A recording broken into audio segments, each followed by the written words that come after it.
આમ નોર્મલ શ્વાસ લઈએ છીએ તો આપણને શું લાગે છે કે આપણે બરોબર ઓક્સિજન લઈએ છીએ પણ નથી લેતા.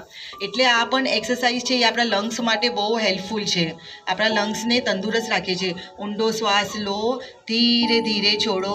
તો આ એક બેનિફિટ છે. ધ્યાન કરવાથી પરમાત્મા સાથે તમે કનેક્ટ થાઓ છો. ગુસ્સો ઓછો થાય છે, ધીરજ વધે છે, નિર્ણય લેવાની ક્ષમતા વધે છે અને તમારામાં જે સકારાત્મકતા આવે છે એ તો એનું તો રિઝલ્ટ તમે કર્યા પછી સમજમાં આવશે. અને ઈશ્વરની કૃપા મળે છે, તમારા માટે રસ્તાઓ ઓપન થતા જશે. જે તમને ખબર નહોતી પડતી, તમે હંમેશા દુઃખી રહેતા હતા કે ના ભાઈ મારા માથે આ દુઃખ છે, પેલું દુઃખ છે, પણ મેડિટેશન, મંત્ર મેડિટેશન કર્યા પછી, હું મંત્ર મેડિટેશન કરાવું છું, એ કર્યા પછી તમને પોતાને અનુભવ થશે કે રસ્તા તમને સામે મળતા જશે. મુસીબત મેં કહ્યું છે એવી રીતના કે ગૌતમ બુદ્ધે કહ્યું છે દુઃખ બધાને છે, દુઃખ તો આવશે જ, એટલે એનાથી તમારે ડરવાની કોઈ જરૂરત નથી, પણ એના ઉપાયો શોધવાના છે. એ એક્સેપ્ટ કરી લો કે દુઃખ છે. મેં કીધું ને, જે વસ્તુ સ્વીકારશો એનું દુઃખ ઓછું લાગશે તમને, તો સ્વીકારી લો કે દુઃખ